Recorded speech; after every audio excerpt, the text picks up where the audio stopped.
श्री सद्गुरुदेव को शत शत नमन करते हुए आइए आज हम एक ऐसे विषय पर विचार करें जो हर उस व्यक्ति के हृदय को झकझोर देने वाला है जो सच में अपने जीवन के उद्देश्य को समझना चाहता है। यह विषय है इस जन्म में ही सब करके जाना है। जरा कल्पना कीजिए, आप एक विशाल समुद्र के किनारे खड़े हैं। लहरें बार बार आ रही हैं और वापस लौट रही हैं, और आप जानते हैं कि इस जीवन की भी यही गति है। यह आया है और एक दिन लौट जाएगा। प्रश्न केवल यह है कि जाने से पहले हमने अपने भीतर के उस अनमोल खजाने को खोजा या नहीं जिसके लिए यह दुर्लभ मानव देह हमें मिली है।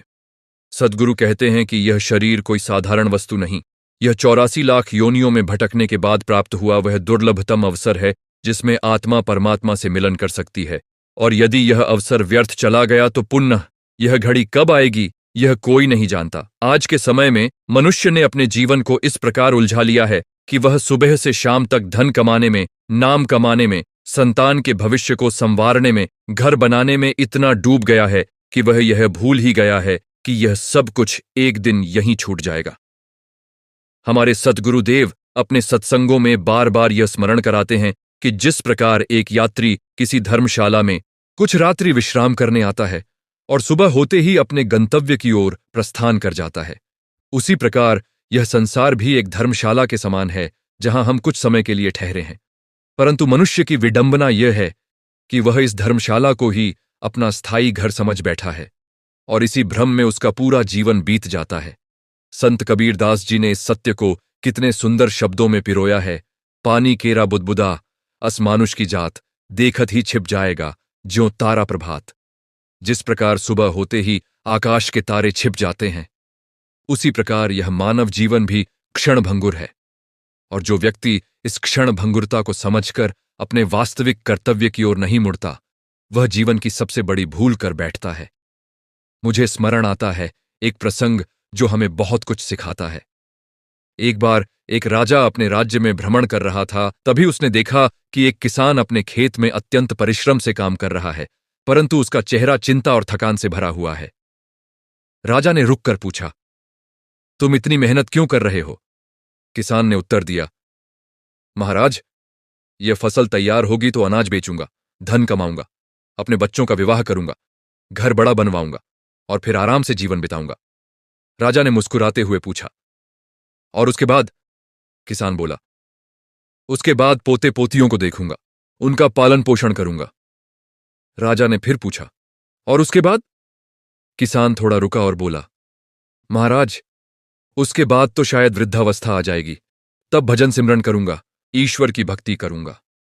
राजा ने गंभीर होकर कहा, मित्र, तुम्हें यह किसने आश्वासन दिया है कि तुम्हारे पास वह वृद्धावस्था तक पहुंचने का समय भी होगा? मृत्यु तो किसी की प्रतीक्षा नहीं करती, वह तो युवा को भी उठा ले जाती है और वृद्ध को भी। यह सुनकर किसान का हृदय कांप उठा, क्योंकि उसे अचानक यह बोध हुआ कि उसने अपने सबसे महत्वपूर्ण कार्य को सदैव कल पर टाल दिया था। यही स्थिति आज संसार के अधिकांश लोगों की है। हम सोचते हैं कि अभी तो समय है, अभी तो जवानी है, अभी तो व्यापार जमाना है, बच्चों को पढ़ाना है, बुढ़ापे में भजन कर लेंगे। परंतु सद्गुरुदेव यह प्रश्न बड़े स्नेह से पूछते हैं, क्या तुम्हें यह निश्चय है कि बुढ़ापा तुम्हें मिलेगा ही? और यदि मिल भी गया तो क्या यह निश्चय है कि उस समय तुम्हारी बुद्धि, तुम्हारी स्मरण शक्ति, तुम्हारा मन साधना करने योग्य रहेगा? इसीलिए शास्त्रों में कहा गया है कि जो कार्य आज करना है उसे कल पर मत टालो, क्योंकि काल किसी की प्रतीक्षा नहीं करता। भगवद गीता में स्वयं भगवान श्री कृष्ण अर्जुन से कहते हैं, श्रेयान् स्वधर्मो विगुणः परधर्मात् स्वनुष्ठितात्।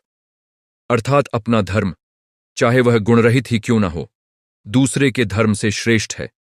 परंतु उससे भी बड़ा एक धर्म है, अपने वास्तविक स्वरूप को पहचानना, आत्मा को परमात्मा से जोड़ना, और यह कार्य टाला नहीं जा सकता। अब यहां यह प्रश्न उठता है कि यह आत्म साक्षात्कार, यह ब्रह्म ज्ञान की प्राप्ति आखिर होगी कैसे? इसी के लिए परम पूज्य सतगुरुदेव सदैव यह शिक्षा देते हैं कि जब तक कोई पूर्ण सद्गुरु, कोई ऐसा तत्वदर्शी संत नहीं मिलता जो स्वयं उस परम सत्य का साक्षात्कार कर चुका हो, तब तक साधक चाहे कितने भी शास्त्र पढ़ ले, कितने भी तीर्थ कर ले, उसे उस अनुभूति की प्राप्ति नहीं हो सकती जो केवल सद्गुरु की कृपा से संभव है। जिस प्रकार एक दीपक ही दूसरे दीपक को प्रज्वलित कर सकता है, अंधकार दीपक को प्रज्वलित नहीं कर सकता, उसी प्रकार जिसके भीतर स्वयं ज्ञान का प्रकाश जल चुका है, वही किसी शिष्य के हृदय में उस ज्योति को जगा सकता है। यही कारण है कि हमारे परम पूज्य गुरुदेव अपने सत्संगों में बार बार यह स्पष्ट करते हैं कि ब्रह्मज्ञान कोई पुस्तकीय विद्या नहीं, यह तो गुरु द्वारा प्रदान की गई वह दिव्य अनुभूति है जिसमें साधक को अपने भीतर ही उस परम सत्ता के दर्शन होते हैं, जिसे खोजने के लिए वह बाहर मंदिरों तीर्थों में भटकता रहता है। संत सूरदास जी अंधे थे, परंतु जब उन्हें सद्गुरु की कृपा से ज्ञान चक्षु प्राप्त हुए तो उन्होंने अपने पदों में उस दिव्य अनुभूति का वर्णन किया जो शब्दों में बांधी नहीं जा सकती। इसी प्रकार गुरु नानक देव जी ने भी अपनी वाणी में यही उपदेश दिया कि बिना गुरु के ज्ञान संभव नहीं, गुरु बिन ज्ञान न होए। हमारे सद्गुरुदेव भी यही कहते हैं कि मनुष्य जन्म से लेकर मृत्यु तक बस एक ही खोज में लगा रहता है, चाहे वह जाने या अनजाने में हो, और वह खोज है सुख की, शांति की, स्थायी आनंद की। परंतु वह इस सुख को धन में, पद में, संबंधों में खोजता रहता है, जबकि यह परम सुख तो उसके अपने भीतर, उसकी आत्मा में विराजमान है।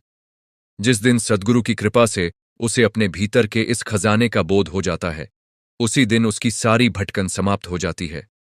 मैं आपको एक और दृष्टांत सुनाना चाहता हूं जो हमारे सद्गुरुदेव अक्सर सुनाया करते हैं। एक कस्तूरी मृग जंगल में इधर उधर भटकता रहता है क्योंकि उसे एक अद्भुत सुगंध आती रहती है, और वह उस सुगंध के स्रोत को खोजने के लिए पूरे जंगल में दौड़ता रहता है, पहाड़ों पर चढ़ता है, नदियों को पार करता है, परंतु उसे वह सुगंध कहीं नहीं मिलती। अंततः थककर जब वह गिर पड़ता है, तब उसे पता चलता है कि वह सुगंध तो उसकी अपनी नाभि में ही स्थित कस्तूरी से आ रही थी। यही स्थिति संसार के प्रत्येक जीव की है।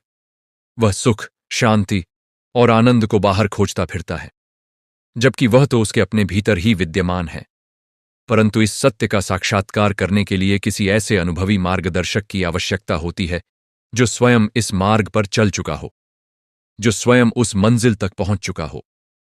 यही कार्य आज परम पूज्य सद्गुरुदेव कर रहे हैं। वे हजारों लाखों शिष्यों को यह मार्ग दिखा रहे हैं, उन्हें उनके भीतर के उस परम सत्य से जोड़ रहे हैं, और यही उनका जीवन मिशन है। अब हमें यह भी समझना होगा कि इस जन्म में ही सब करके जाना है। इस कथन का वास्तविक अर्थ क्या है? इसका अर्थ यह कदापि नहीं है कि हम अपने सांसारिक कर्तव्यों को त्याग दें, अपने परिवार को छोड़ दें, अपने व्यापार को बंद कर दें। सतगुरुदेव सदैव यह शिक्षा देते हैं कि गृहस्थ जीवन में रहते हुए भी, अपने सभी कर्तव्यों का निर्वहन करते हुए भी मनुष्य आत्मकल्याण के मार्ग पर चल सकता है। यह तो केवल एक दृष्टिकोण का परिवर्तन है। निष्काम भाव से कर्म करना, फल की आसक्ति को त्यागना, और साथ ही साथ प्रतिदिन कुछ समय अपनी आत्मा की उन्नति के लिए, अपने ब्रह्मज्ञान की साधना के लिए निकालना। भगवद गीता में भी यही उपदेश दिया गया है, योगः कर्मसु कौशलम, अर्थात कर्मों में कुशलता ही योग है, और यह कुशलता तभी संभव है जब हम अपने कर्तव्यों को करते हुए भी अपने वास्तविक स्वरूप से जुड़े रहें। जो साधक इस जीवन में सद्गुरु की शरण में जाकर ब्रह्मज्ञान प्राप्त कर लेता है, वह जीते जी ही मुक्ति का अनुभव करने लगता है।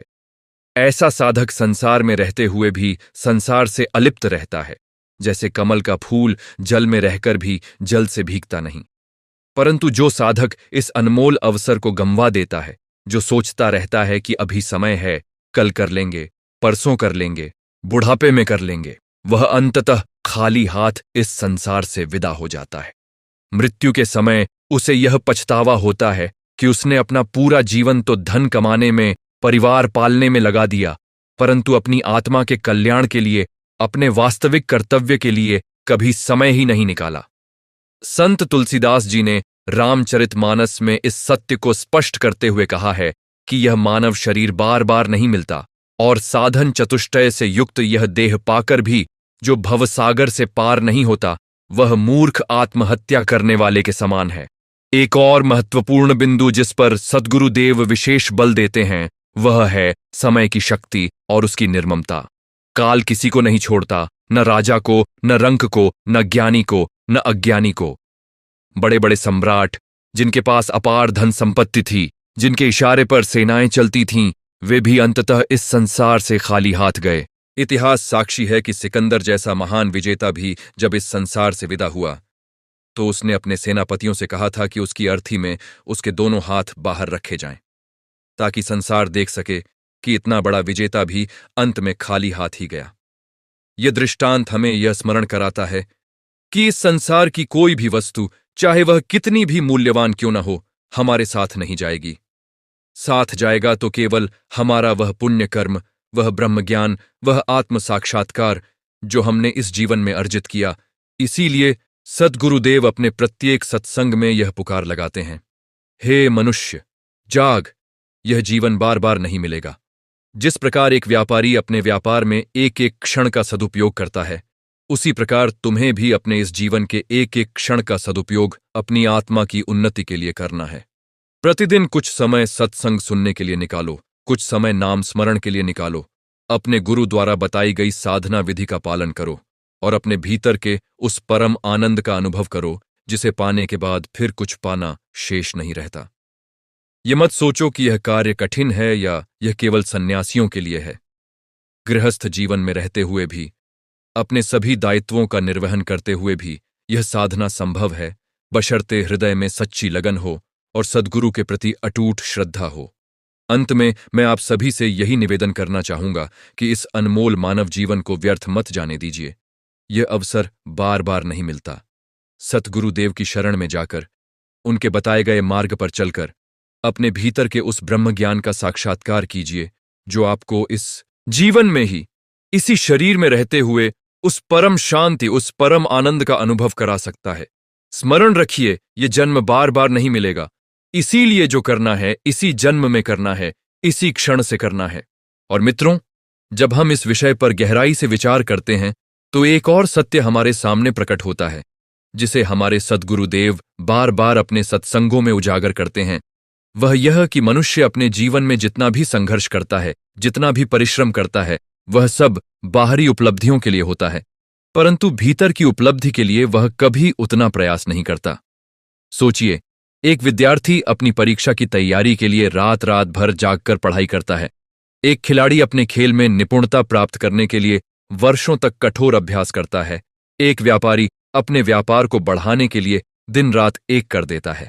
परंतु जब बात आती है अपनी आत्मा को जानने की, अपने वास्तविक स्वरूप को पहचानने की, तो वही मनुष्य कहता है कि अभी समय नहीं है, यह तो बुढ़ापे का काम है। यह कैसी विडंबना है कि हम नश्वर वस्तुओं के लिए तो अपना पूरा जीवन समर्पित कर देते हैं, परंतु शाश्वत सत्य को जानने के लिए हमारे पास समय ही नहीं बचता। मुझे स्मरण आता है एक और प्रसंग जो हमारे सद्गुरुदेव ने एक बार सत्संग में सुनाया था। एक व्यक्ति किसी नदी के किनारे बैठा था और उसने देखा कि पानी में एक लकड़ी का टुकड़ा बहता चला जा रहा है। उस लकड़ी पर बहुत सारी चींटियां छड़ी हुई थीं और वे सब इधर उधर भाग रही थीं, यह सोचकर कि शायद इस तरह भागने से वे उस बहाव से बच जाएंगी। परंतु वे यह नहीं जानती थीं कि जब तक वे उस लकड़ी पर सवार हैं, उनकी दिशा तो वही होगी जो पानी की धारा तय करेगी, चाहे वे उस लकड़ी पर कितना भी इधर उधर दौड़ लें। यही स्थिति उस मनुष्य की है जो संसार रूपी धारा में बहता चला जा रहा है और सोचता है कि अपने छोटे छोटे प्रयासों से, अपनी योजनाओं से वह इस जीवन मृत्यु के चक्र से बच जाएगा। परंतु जब तक वह उस लकड़ी अर्थात इस देह भाव से चिपका रहेगा, तब तक वह इस संसार सागर की धारा में ही बहता रहेगा। इस धारा से पार पाने का एकमात्र उपाय है कि वह उस पूर्ण सतगुरु का सहारा ले जो स्वयं इस धारा से पार जा चुका है और जो अपने शिष्यों को भी नाव बनकर पार ले जाने की सामर्थ्य रखता है। हमारे सतगुरुदेव यह भी समझाते हैं कि मनुष्य का यह मन अत्यंत चंचल है और यह सदैव बाहर की ओर भागता है। जिस प्रकार एक बंदर एक डाल से दूसरी डाल पर उछलता रहता है, कभी स्थिर नहीं रहता, उसी प्रकार यह मन भी कभी धन में, कभी सम्मान में, कभी संबंधों में, कभी भोग विलास में भटकता रहता है। और जब तक इस मन को वश में करने की कला नहीं आती, तब तक साधक चाहे कितनी भी साधना कर ले, उसे स्थिरता प्राप्त नहीं होती।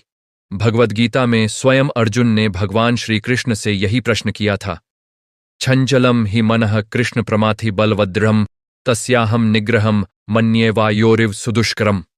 अर्थात हे कृष्ण, यह मन तो अत्यंत चंचल, प्रमथनशील, बलवान और दृढ़ है, इसका निग्रह करना तो वायु को वश में करने के समान अत्यंत कठिन है। भगवान श्री कृष्ण ने उत्तर दिया कि अभ्यास और वैराग्य से इस मन को अवश्य वश में किया जा सकता है, परंतु यह अभ्यास बिना सद्गुरु के मार्गदर्शन के अत्यंत कठिन हो जाता है। यही कारण है कि हमारे सद्गुरु देव अपने शिष्यों को केवल उपदेश ही नहीं देते, बल्कि उन्हें एक ऐसी साधना विधि भी प्रदान करते हैं जिसके अभ्यास से यह चंचल मन धीरे धीरे स्थिर होने लगता है और साधक अपने भीतर की उस शांति का अनुभव करने लगता है जिसकी खोज में वह जन्मों जन्मों से भटक रहा था। एक और महत्वपूर्ण विषय जिस पर हमें विचार करना चाहिए वह है सत्संग का महत्व। बहुत से लोग यह प्रश्न करते हैं कि सत्संग सुनने से क्या लाभ होता है। यह तो केवल शब्द हैं जो कानों में पड़ते हैं और चले जाते हैं, परंतु यह धारणा सर्वथा भ्रामक है। जिस प्रकार एक बूंद पानी की भी जब वह लगातार एक ही स्थान पर गिरती रहती है तो समय के साथ पत्थर में भी छेद कर देती है, उसी प्रकार सत्संग के वचन भी जब वे बार बार हमारे हृदय पर पड़ते हैं तो धीरे धीरे हमारे भीतर के उस अज्ञान रूपी पत्थर को भी भेदने में समर्थ हो जाते हैं। संत कबीरदास जी ने कहा है कि सत्संग की महिमा अपरंपार है। इसके प्रभाव से बड़े बड़े पापी भी सुधर जाते हैं, बड़े बड़े मोही भी विरक्त हो जाते हैं। हमारे सतगुरु देव भी यही कहते हैं कि जिस प्रकार लोहा पारस के स्पर्श से सोना बन जाता है, उसी प्रकार साधारण जीव भी सत्संग के प्रभाव से, सद्गुरु की संगति से अपने भीतर के दिव्य गुणों को प्रकट कर लेता है। मैं आपको एक और कथा सुनाना चाहता हूं जो इस विषय को और स्पष्ट करेगी। एक बार एक शिष्य ने अपने गुरु से पूछा, गुरुदेव, मैं वर्षों से साधना कर रहा हूं, परंतु मुझे अभी तक वह अनुभूति नहीं हुई जिसकी मुझे तलाश है। ऐसा क्यों? गुरु ने मुस्कुराते हुए उससे कहा, पुत्र, क्या तुमने कभी किसी बीज को मिट्टी में बोया है और फिर प्रतिदिन मिट्टी हटाकर यह देखा है कि वह अंकुरित हुआ या नहीं? शिष्य ने कहा, नहीं गुरुदेव, ऐसा करने से तो बीज ही नष्ट हो जाएगा। गुरु ने कहा, ठीक वैसे ही साधना का बीज भी जब हृदय में बोया जाता है तो उसे धैर्य और निरंतरता के जल से सींचना पड़ता है। जो साधक बार बार यह देखने की जल्दी करता है कि उसे अनुभूति हुई या नहीं, वह अपनी साधना के बीज को ही नष्ट कर देता है। धैर्य रखो, निरंतर साधना करते रहो, सद्गुरु पर पूर्ण विश्वास रखो। समय आने पर वह बीज अवश्य अंकुरित होगा और एक विशाल वृक्ष का रूप लेगा, जिसकी छाया में तुम स्वयं भी विश्राम पाओगे और दूसरों को भी विश्राम दे सकोगे। यह कथा हमें यह शिक्षा देती है कि साधना के मार्ग में धैर्य और निरंतरता का कितना महत्व है, और यह भी कि सद्गुरु पर पूर्ण विश्वास रखे बिना यह यात्रा पूर्ण नहीं हो सकती। आइए अब हम इस विषय के एक और पहलू ये पर विचार करें, जो है माया का प्रभाव और उससे मुक्ति का उपाय। हमारे शास्त्रों में माया को अत्यंत बलवान बताया गया है, जो बड़े बड़े आर्षि मुनियों को भी अपने वश में कर लेती है। यह माया कभी धन के रूप में, कभी सम्मान के रूप में, कभी संबंधों के मोह के रूप में हमारे सामने आती है और हमें अपने वास्तविक लक्ष्य से भटका देती है। सतगुरुदेव समझाते हैं कि माया से लड़ना नहीं है, बल्कि उसे समझना है। जिस प्रकार अंधकार से लड़ा नहीं जाता, केवल दीपक जलाने से अंधकार स्वयं ही दूर हो जाता है, उसी प्रकार माया के अज्ञान को दूर करने के लिए ब्रह्मज्ञान का दीपक जलाना आवश्यक है। जब साधक को यह ज्ञान हो जाता है कि यह संसार, यह धन, यह सम्मान सब कुछ नश्वर है, केवल आत्मा ही शाश्वत है, तब माया का प्रभाव स्वतः ही क्षीण होने लगता है। देवी भागवत पुराण में भी इस विषय पर विस्तार से चर्चा की गई है कि किस प्रकार माया के प्रभाव से जीव अपने वास्तविक स्वरूप को भूलकर इस संसार में भटकता रहता है और किस प्रकार गुरु कृपा से ही वह इस भ्रम से मुक्त हो सकता है। हमारे सतगुरुदेव अक्सर यह कहते हैं कि यह संसार एक रंगमंच के समान है, जिसमें प्रत्येक जीव अपनी अपनी भूमिका निभा रहा है। कोई राजा बना है तो कोई रंक, कोई सुखी है तो कोई दुखी, परंतु यह सब भूमिकाएं अस्थायी हैं। जिस प्रकार एक अभिनेता मंच पर राजा की भूमिका निभाते हुए भी यह जानता है कि वह वास्तव में राजा नहीं है और मंच से उतरते ही वह अपने वास्तविक स्वरूप में आ जाता है, उसी प्रकार साधक को भी यह बोध होना चाहिए कि यह संसारी भूमिका उसका वास्तविक स्वरूप नहीं है। उसका वास्तविक स्वरूप तो वह आत्मा है जो परमात्मा का ही अंश है। अब यहां एक महत्वपूर्ण प्रश्न उठता है, यदि यह संसार माया है तो क्या हमें इसे पूर्णतः त्याग देना चाहिए? इसका उत्तर हमारे सद्गुरुदेव बड़े स्पष्ट शब्दों में देते हैं।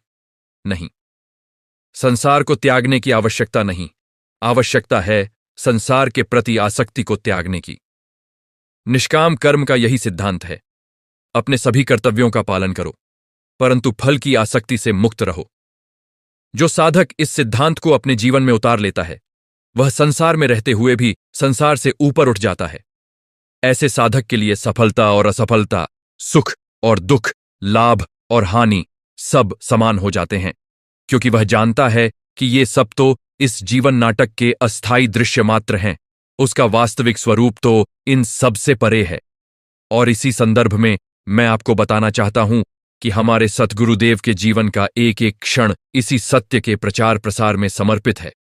वे स्वयं इस परम सत्य का साक्षात्कार कर चुके हैं और अब वे चाहते हैं कि संसार का प्रत्येक जीव इस सत्य से परिचित हो, इस अनमोल मानव जीवन का सदुपयोग करे। उनके द्वारा स्थापित यह मिशन केवल एक संस्था नहीं, बल्कि एक ऐसा दीपस्तंभ है जो अंधकार में भटकते हुए जीवों को सही दिशा दिखाने का कार्य कर रहा है। लाखों की संख्या में लोग उनकी शरण में आकर अपने जीवन को नई दिशा दे चुके हैं, अपने भीतर की उस शांति का अनुभव कर चुके हैं जिसकी खोज में वे वर्षों से भटक रहे थे। चलिए अब हम एक और महत्वपूर्ण विषय पर विचार करें, सेवा का महत्व। साधना के मार्ग में सेवा का स्थान अत्यंत महत्वपूर्ण है। सद्गुरुदेव समझाते हैं कि सेवा से अहंकार का नाश होता है, और जब तक अहंकार का नाश नहीं होता तब तक साधक अपने भीतर के उस दिव्य प्रकाश को नहीं देख सकता।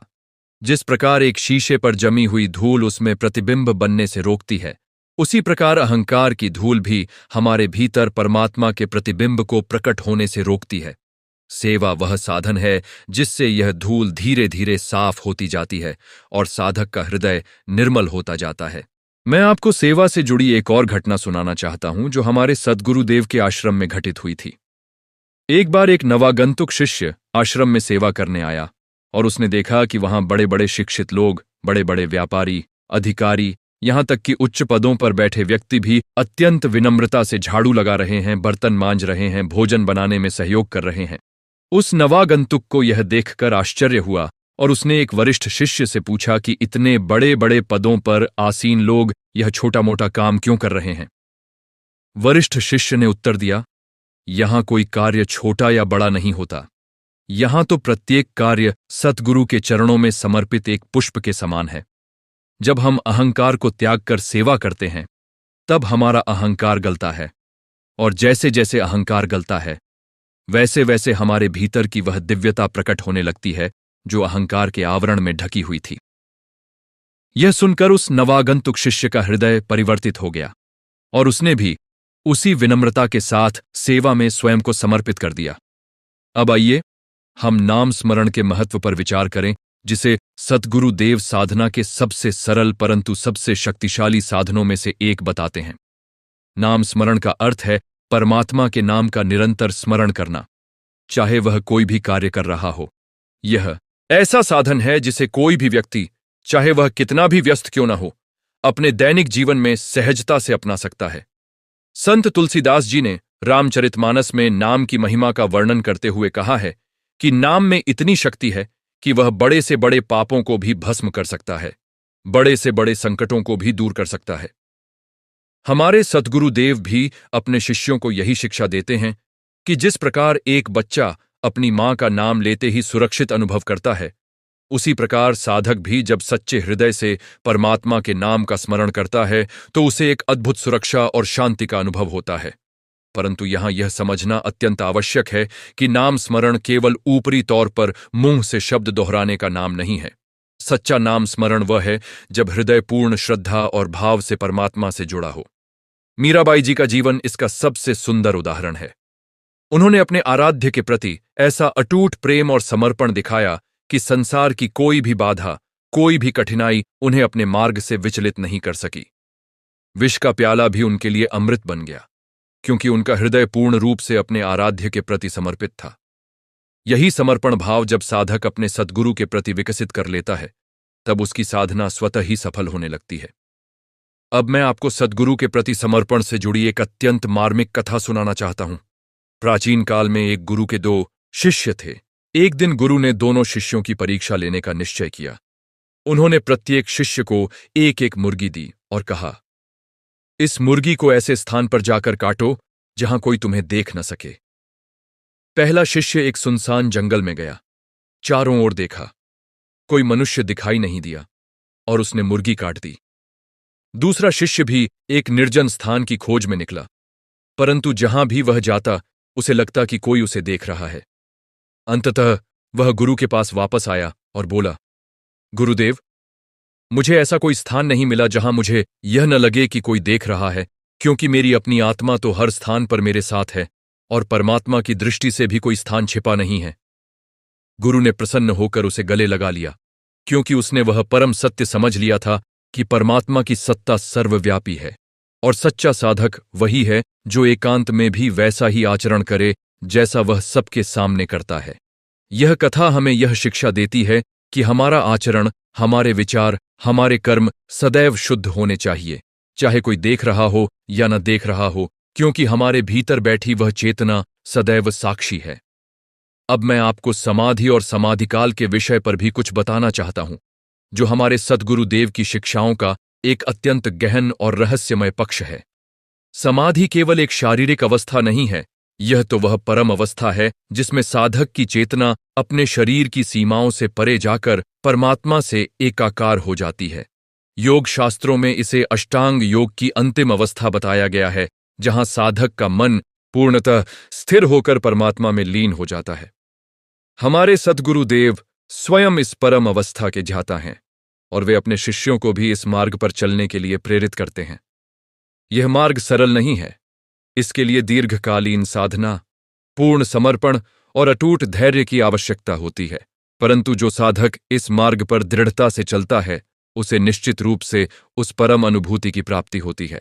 एक और महत्वपूर्ण विषय जिस पर विचार करना आवश्यक है वह है श्रद्धा और विश्वास का महत्व। साधना के मार्ग में कई बार ऐसे क्षण आते हैं जब साधक को लगता है कि उसकी साधना में कोई प्रगति नहीं हो रही, उसे निराशा घेरने लगती है। ऐसे समय में सद्गुरु के प्रति दृढ़ श्रद्धा ही उसे मार्ग से भटकने से बचाती है। एक भक्त की कथा है जो प्रतिदिन नदी पार करके अपने गुरु के दर्शन करने जाता था। जब गुरु ने पूछा कि वह नदी कैसे पार करता है तो भक्त ने कहा, गुरुदेव, मैं आपका नाम लेते हुए जल पर चलकर आ जाता हूं। यह सुनकर एक अन्य शिष्य ने भी वैसा ही करने का प्रयास किया, परंतु उसके मन में संदेह था, इसलिए वह डूबने लगा। यह कथा हमें यह शिक्षा देती है कि श्रद्धा और विश्वास में वह शक्ति होती है जो असंभव को भी संभव बना देती है, जबकि संदेह और अविश्वास हमें उस शक्ति से वंचित कर देते हैं जो हमारे भीतर ही विद्यमान है, केवल सद्गुरु के प्रति समर्पण के माध्यम से प्रकट होने की प्रतीक्षा में है।